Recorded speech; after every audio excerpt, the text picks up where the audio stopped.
Je m'appelle Laurence Kayser et je suis médecin gynécologue en Belgique. Nous sommes en mars 2023. J'enregistre cette vidéo qui peut-être traversera les années ou les siècles, je ne sais pas. J'enregistre cette vidéo pour alerter l'humanité face aux dangers majeurs que représentent toutes les dérives de notre société. À commencer par ces hommes moustachus habillés en tutu rose qui vont parler à nos enfants dans les bibliothèques et dans les écoles, parfois dans les crèches même, pour leur brouiller les esprits. Il y a des témoignages poignants qui révèlent que les enfants se sont vus verbalement heurtés quand on disait aux petites filles qu'elles étaient des petits garçons et aux petits garçons qu'ils n'avaient pas le droit d'être des petits garçons mais qu'ils devaient devenir des filles parce que ils se trompaient, ils se trompaient de sexe. Je pense qu'il y a là visiblement une décadence totale de notre système de valeurs. Nous sommes actuellement dans une société qui dysfonctionne de façon majeure. Les médecins ne soignent plus, les juges ne jugent plus, les policiers ne protègent plus les citoyens. Au contraire, ils les agressent. Il suffit de voir ce qui se passe en France. Aujourd'hui, les politiciens ne sont pas au service de l'État et des citoyens. Ils sont peut-être au service de l'État, mais dans le mauvais sens du terme. Les banquiers ne prêtent plus d'argent. Les banquiers, ça fait longtemps qu'ils font du fric sur notre dos. Les enseignants n'enseignent plus. Ils appliquent le protocole de Lisbonne, c'est-à-dire comment rendre les gens crédules, peu éduqués et soumis pour en faire des bons consommateurs. Bien sûr, ils ne sont pas conscients de ça, les enseignants. On leur donne tout un tas de directives qu'ils essayent d'appliquer et ils se rendent bien compte pourtant que ça ne va pas vers de la qualité. Et les parents, ils n'éduquent plus, ils ne protègent plus leurs enfants. Ils ont été capables d'accepter, de masquer leurs propres enfants. C'est de la torture. Priver un cerveau en développement d'oxygène, c'est de la torture. C'est dangereux. On a énormément d'enfants qui ont fait des malaises, qui ont eu des migraines, qui sont traumatisés par ce port du masque, inutile et toxique.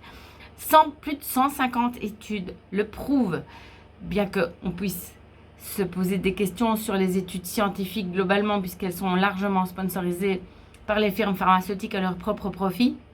On peut toutefois tout de même lire que, par exemple, la revue Cochrane, tout récemment, une revue qui est indépendante, animée par des scientifiques qui se libèrent de leur conflit d'intérêts pour parler de sujets importants, la revue Cochrane a révélé que les masques ne sont pas efficaces contre les virus. C'était écrit sur les boîtes au début de la pandémie. Les masques ne sont pas efficaces et beaucoup d'études révèlent qu'ils sont toxiques. Je vous explique. C'est fait avec des produits chimiques. Il faut une centaine d'années pour dégrader un masque. À l'heure où on parle du climat et de l'état de notre planète, on peut aussi peut-être y penser parce que la santé ne se limite pas à un virus. La santé, c'est la santé physique dans son intégralité et pas que les infections. C'est la santé mentale, c'est le lien à l'autre et c'est la santé environnementale. Nous avons restreint notre champ de vision à un seul problème. Nous avons abandonné tous les autres soucis et les gens sont parfois décédés durant ces confinements de crise cardiaque ou de chimiothérapie qu'on avait interrompue parce que pour cause de qu'ils n'avaient pas eu la bonne idée d'avoir une infection respiratoire. J'en reviens aux masques. Les masques sont toxiques parce qu'ils sont pleins de produits chimiques. Les masques sont toxiques parce que vous respirez un air pauvre en oxygène. Les masques sont toxiques parce que vous inhalez des petites fibres de masques qui vont se fourrer dans vos bronches et vos poumons. Les masques sont toxiques parce qu'ils sont irritants pour la peau. Les masques sont toxiques parce que vous avez, au bout d'une heure, énormément de bactéries et de champignons qui se développent à leur surface. Les masques sont toxiques parce que vous respirez votre propre air plein de microbes. Nous sommes tombés sur la tête, nous avons accepté de masquer nos enfants sans réfléchir. Nous avons accepté des tests qui font extrêmement mal, alors que si vous avez un virus dans le nez, vous l'avez aussi dans la bouche, vous l'avez dans la salive. Les médecins sont coupables de ne pas se réveiller aujourd'hui. Ils sont coupables, mais ils sont aussi victimes de tout ça. Ils sont dans le système, c'est de l'ingénierie sociale. Les gens sont perdus et les scientifiques qui nous racontent des choses aberrantes, comme le fait que les morts peuvent nous contaminer par un virus respiratoire alors que les morts ne toussent pas, ou que les bloqueurs de puberté sont réversibles dans les cas de changement de sexe, de thérapie de conversion de sexe. Les bloqueurs de puberté, c'est pas réversible. Les bloqueurs de puberté, vous pouvez pas déplacer votre puberté à l'âge où vous voulez. On ne décide pas de mettre la puberté, de la mettre à 25 ans plutôt qu'à 13. C'est comme la ménopause, la vieillesse. Vous décidez pas de quand vous faites ça. C'est ahurissant, mais ce sont des scientifiques, mais ils sont fous, ou alors ils sont corrompus. Donc il y a un problème majeur de société, dans une société décadente. Rien ne fonctionne correctement. Et les parents, vous êtes papa et maman, vous n'êtes pas parent 1, parent 2, parent 48. Vous êtes papa, vous êtes maman. Messieurs, vous êtes certainement victimes d'avoir été castrés par un féminisme mal compris et extrémiste. Mais maintenant, il faudrait peut-être sortir la tête des jeux vidéo et vous occuper de vos gosses. Ils sont en danger là. Il y a un problème majeur. Les personnes transgenres sont des gens à respecter, à accueillir dans notre système. C'est évident qu'il faut être bienveillant avec tous les citoyens. Mais c'est un problème d'adulte, ça n'a rien à foutre dans l'enfance. On ne doit pas fabriquer des LGBT. Ce n'est pas une bonne idée de perturber les enfants en leur disant qu'il y a plus que 2 sexes biologiques. C'est une aberration biologique ce qu'on raconte là. Évidemment que ça cache certainement la perturbation, l'envahissement de notre environnement par des perturbateurs endocriniens, toujours produits par les mêmes.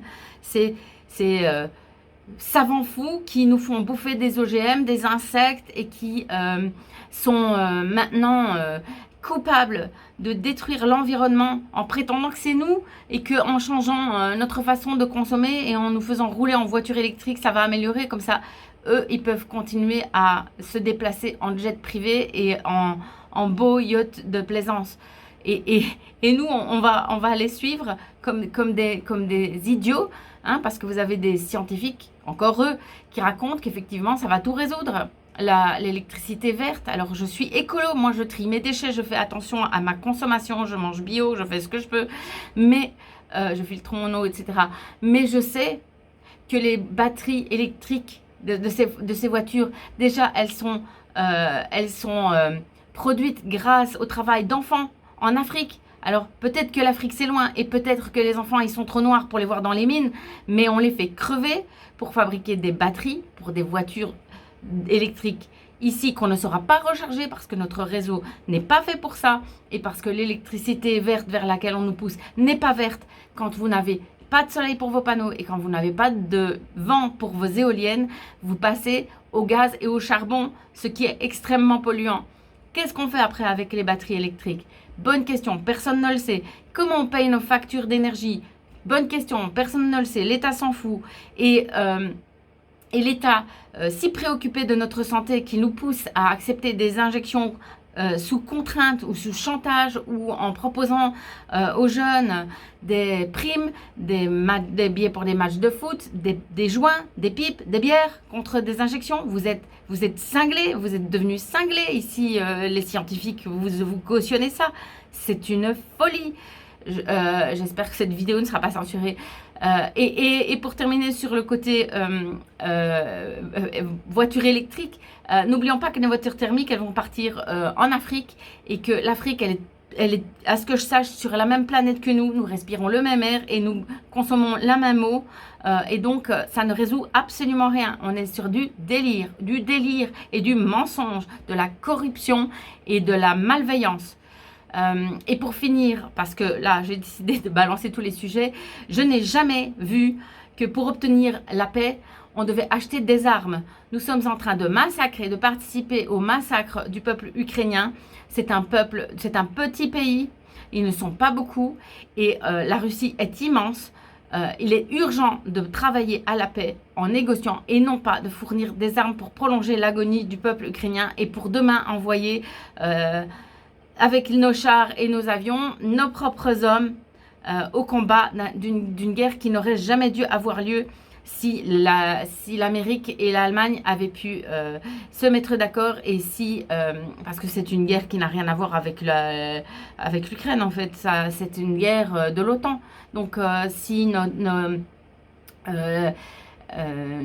instances, l'État obscur ne s'était pas attaqué à l'Allemagne en faisant sauter des gazoducs, mais avait négocié des contrats économiques, on n'en serait pas là. Hein. Donc, je ne suis pas géopoliticienne, je suis peut-être moins légitime pour parler de ça, mais il y a quand même un gros souci. Et de toute façon, on n'obtient pas la paix par les armes. Et il y a tellement de guerres sur cette planète qui pourraient être évitées si les États-Unis étaient démilitarisés. Voilà, je pense qu'ils ont beaucoup à voir dans beaucoup de guerres et celle qui nous touche pour le moment est peut-être la seule dont on nous parle, mais il y a des gens qui souffrent et des gens de toutes les couleurs. Qu'est-ce qu'on fait des Yéménites? Qu'est-ce qu'on fait des Saoudiens? Qu'est-ce qu'on fait des Afghans, des Syriens, des Libyens? Enfin, le Tibet. Pourquoi on se mêle spécialement de l'Ukraine et pas du reste? Enfin, voilà. Je fais cette vidéo fourre-tout parce que je suis touchée de tout ce qui se passe, parce que je suis inquiète, mais parce que je comprends ce qui se passe exactement à la fin d'un système. Quand il s'effondre sur lui-même, tout dysfonctionne et les pires perversions peuvent ressortir. Nous sommes à la fin du système capitaliste pour moi. Et vous avez un fossé immense, impossible à combler entre les riches et les pauvres. Des riches déconnectés de nos besoins, de nos valeurs, et des pauvres qui n'ont plus les moyens d'acheter ce que les riches produisent et qui sont de plus en plus en souffrance. Et qui sont, aux yeux des riches et des puissants, bien trop nombreux sur la planète. Alors s'il vous plaît, à votre petite échelle, faites quelque chose. Protégez vos enfants. Reprenez vos rôles. Policiers, protégez les citoyens. Avocats et juges. Où est la justice? Médecins, il faut soigner les patients. Ne vous battez pas pour les soigner à distance comme vous le faites pour le moment. Battez-vous pour les voir. Le premier rôle du médecin, le premier effet, c'est sa présence. Il a un effet placebo. Ne l'oubliez pas. S'il vous plaît. S'il vous plaît. Remettez de l'amour et du lien dans tout ça. Chaque métier est beau. Chaque métier a des avantages, de l'importance. Chaque personne a sa place sur cette terre. Éveillez-vous, je vous en prie. Je vous en prie.